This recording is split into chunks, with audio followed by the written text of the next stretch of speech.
Does Mumbai's Hill Road stand up to Delhi's Sarojini Nagar market? We're bringing the oldest fight in India to you, Delhi versus Mumbai. And in this bout, we're looking at street fashion. I'm Anjali Thomas, a Bombayer at heart and the deputy editor of Ground Reports with ThePrint. And with me is my colleague Tina Das, senior correspondent and Dilse Dilliwali. Welcome to this episode of the Mumbai-Delhi Express podcast. Tina, you have shopped at both cities and you know the lay of the land in both cities. So, in your opinion, your experience, what is the difference between street shopping in Mumbai versus Delhi? I think it's about pricing for sure. Like honestly, when it comes to pricing, Delhi wins hands down at most things. I mean, it's very rare that I have bought something which, if I try to buy, if I've bought something in Mumbai and I'm trying to, buy a similar thing in Delhi, it has cost more here. That has almost never happened. Like it's a negligible time. Yeah, I would definitely say, for example, there are this pair of golden hoops that I wear a lot, like they're massive and they're anti-tarnish, right? So if you would think that they would be very expensive, but I bought them like literally on the streets of, Hill Road, and they cost me probably just 150 bucks, which All is right. which even if you compare it to a online shopping platform, it's like almost one third or one fourth of the price. But I think that particular thing for that rate you wouldn't find as much No, in not the even regular in markets in Delhi. not even in Delhi. No. Not in Delhi. Like I said, you won't find them for that rate. I So always I'm not thought saying that you won't find the item. Of course, even anything you will find here. But if I am street shopping, the primary meter is money, right? That's why I am willing to go bargain, haggle over prices, and get all of these export rejects, or this junk jewelry. I mean, if I want to go and buy in an AC place, I mean, I would go anywhere. It doesn't matter after a point. I think Bombay, on the tourist map at least, it's Colaba Causeway, which is a nice blend of history, high end, and street shopping. So, yes, you've got your high end brands like Good Earth and Le Mill, but you've also got this entire street which sells some very curious knickknacks, clothes, jewelry, accessories. And you can stop anytime, have a beer at Mocambo or, Leopold, catch a movie at Regal if you want. Right next to it is Kala Goda, which is pricey, but during the Kala Goda fair, it's interesting. You get some good stuff. And then there is, of course, Linking Road and Hill Road, especially for shoes, bags, and stuff. So these are the three more popular places that Bombay is known for, though there are many others which we'll get into, like uh, Gandhi Market, Dadar Sari Market. I would even put Crawford Market in this, but that's a later thing. And one of my favorite places still remains Colaba Causeway for the things that it offers. But you took me to Sarojini, I think it's the and mecca of, street shopping and getting like steal deals of about anything. I know people often get overwhelmed by the amount of crowd that you can find there on weekends. And I honestly feel like I have shopped there since I came here to Delhi 14 years ago. Actually, before that, when I came for my admission, when I came for my when my sister was here and I'd come with my parents, and I have visited those markets even with her. I remember even hauling things from here all the way to Assam because my sister insisted that you get it for cheap there. You see, she will forget the human labor bit of it, which is me hauling through but train. you took me there, and I think you say you for my first winter, and it saved my life because I got like a full on trench coat for 500 rupees. You bargain well, 600 rupees, and I've never experienced anything like this before. Like this big open space devoted just to clothes, accessories. So Sarojini, interestingly, also survived a bomb blast, by the way. This was part of the serial Delhi bombings in 2005. Oh, Yeah, and of course, there was I mean, imagine you've seen the crowd now. I'm not saying it was, better or worse, but there's a certain number of people at any average day you go to Sarojini, you'll find it starts at 10. I think it ends somewhere at 7 p.m. Because after that, basically the shopkeepers shut. But I think what you never find, like when I'm talking about a pricing factor, I have had dresses, and you'll have these people, anybody in Delhi who's lived here long enough or studied here long enough will tell you they have bought one dress or one top for 20 bucks. So I think talking about Sarojini for Delhi people at least is like that, oh, once upon a time I got something in Sarojini sort of a feeling. So it has become an emotion, I think, for Delhiites by now. All right. And I think that could be the same with Bombay. Like, there are these old markets in Bombay. And next time when you come, I should take you there. There's the Dadar or the Hinmata Sari Market. Just saris, different kinds from across India. Don't ask me about the prices. It's been 10 years since I last lived in Bombay, but I remember the experience there going with my mum. There's Gandhi Market, which also happens to be one of the oldest markets in the city, having been set up in 1867, and that was called Fort Market. Now then it was renamed after Mahatma Gandhi, and now Gandhi Market, and that used to be the place that my parents would go to for anything related to clothes. I would always find it uncool, but now if I get the opportunity, I still go back there. But there's a very bazaar known for its jewelry.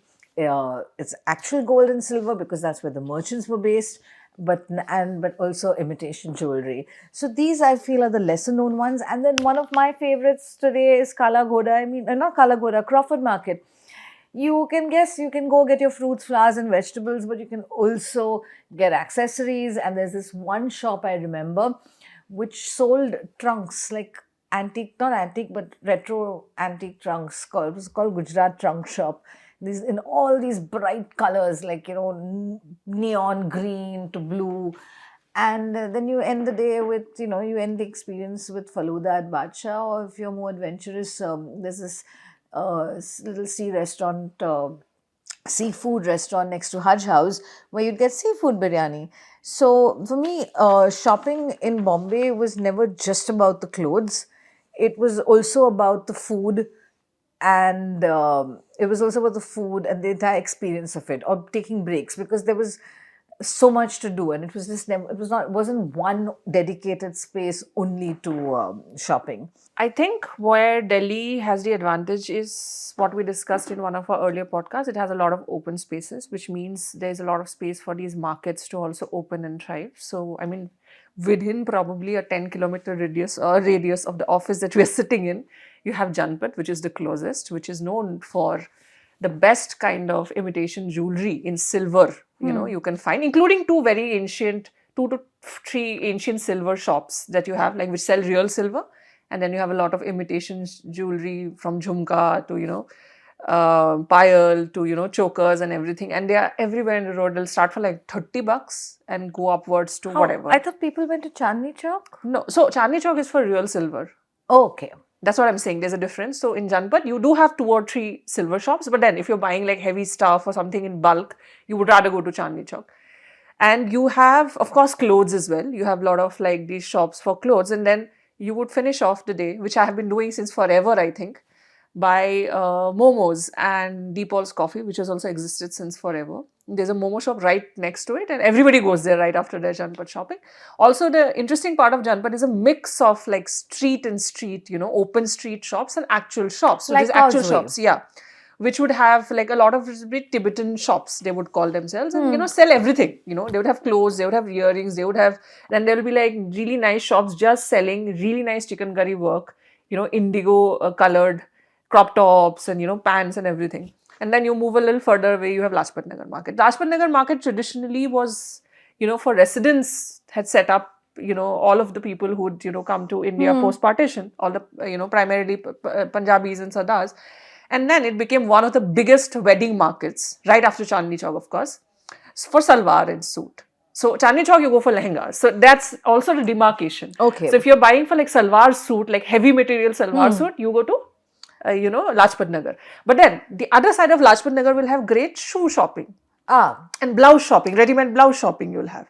So, and you'll have this Chinese chart, which has again existed for... No. That's unfortunately, that atrocity is Yeah, but you also have Dolma Auntie Momos. I mean, you have multiple opinions whether or not they're good, but you end with that, and you have this slurry that I remember eating 15, 20 years ago, I think, with my sister.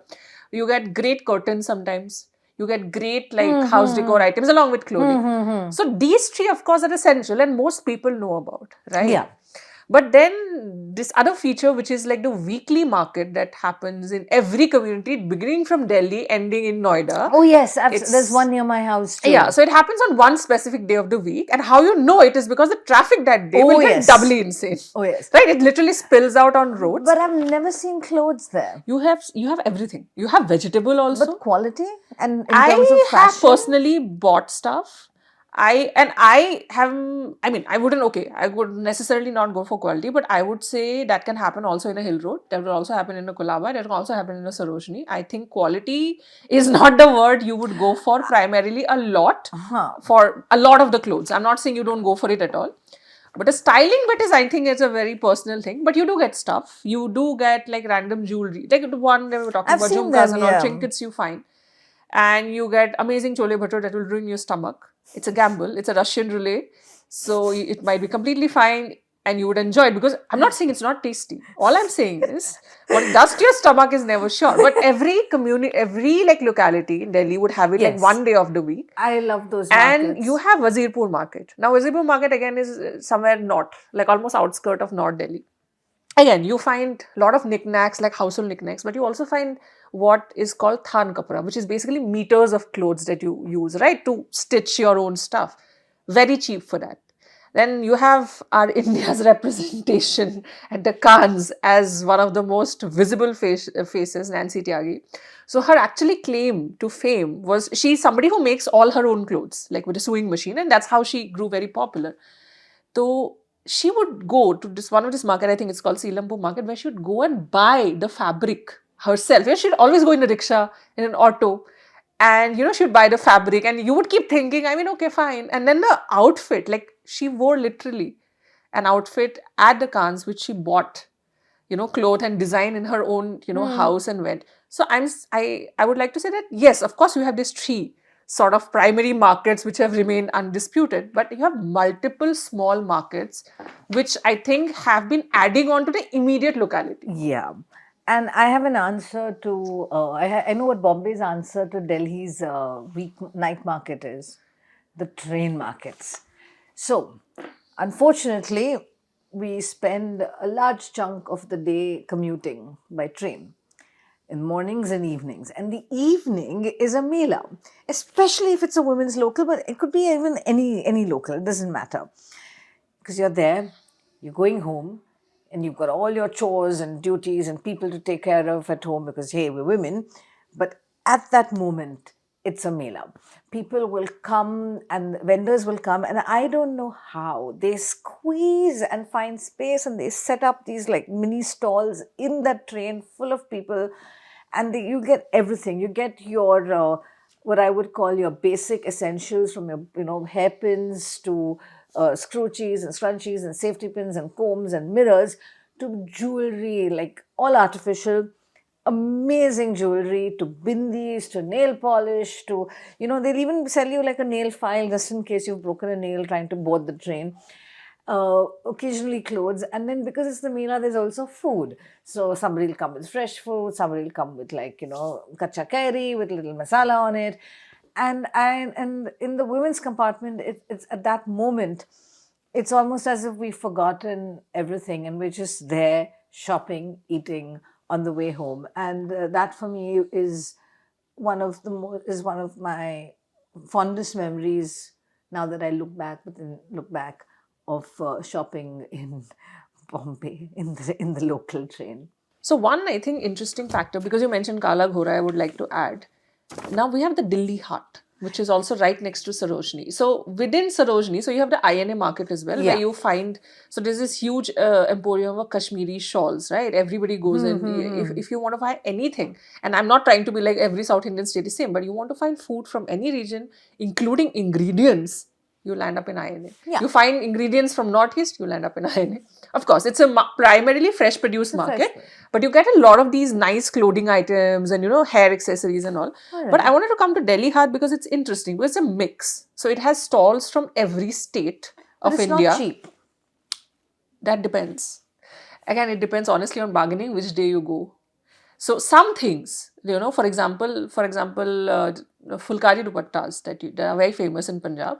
I have seen that you try and go and buy it in some other random place also. It costs the same. It more or less costs the same in Delhi Hut, provided you know how to bargain. They actually come down to that. I have bought saris and stuff, and I don't really buy a lot of expensive stuff from open markets. But whenever I've bought, they have great Afghan jewelry. Now, Afghan jewelry rates more or less, they remain the same. It's not like a massive difference as per markets. So you get really good collection. So Delhi Hut, if you are a first timer and you don't really want to go into the bigger spaces and lot of like traffic and heat or cold or whatever, I think Delhi Hut gives you the experience of shopping plus eating, because you have all I the like food Delhi stalls Hut. as well, Yeah. because you have all these options. But the best thing about Delhi Hut is you come out, and what people think only happens in Goa happens there, which is your hair braiding. People often, every time I would get a hair braid, people would, "No, you went to Goa?" I said, "No, you just have to go to Delhi Hut, get out of metro. These women would be sitting right there and they'll braid your hair in colorful, and since I've always liked colorful things on my hair, I would just end up going there, and just costs you 30 bucks. It's actually cheaper than Goa, guys. It's literally cheaper Well, I than should hope Goa. so. There's no beach. But of course, I think the pride of place is occupied by this one place, both for clothes and food, is Chandni Chowk for wedding shopping. I think nobody in the country can beat that. I agreed. And the Delhiites do take their weddings rather seriously. People from outside also Yeah, I come to agree. Yeah, shop. yeah, yeah. When you My can't beat friend came from Chandni all Chowk. the way from Assam to shop here last year. Like my best friend came all the way from Assam right around this time to get her, engagement and all that. And I was like, I would never do it, but sure. Because I think it's also how this market has been everywhere Yeah. in films and Yeah. everywhere. I think Chandni Chowk is iconic to It's a Delhi. bucket list. It's a bucket, yeah. And on that note, let's end this wonderful podcast where both cities win. See you next week.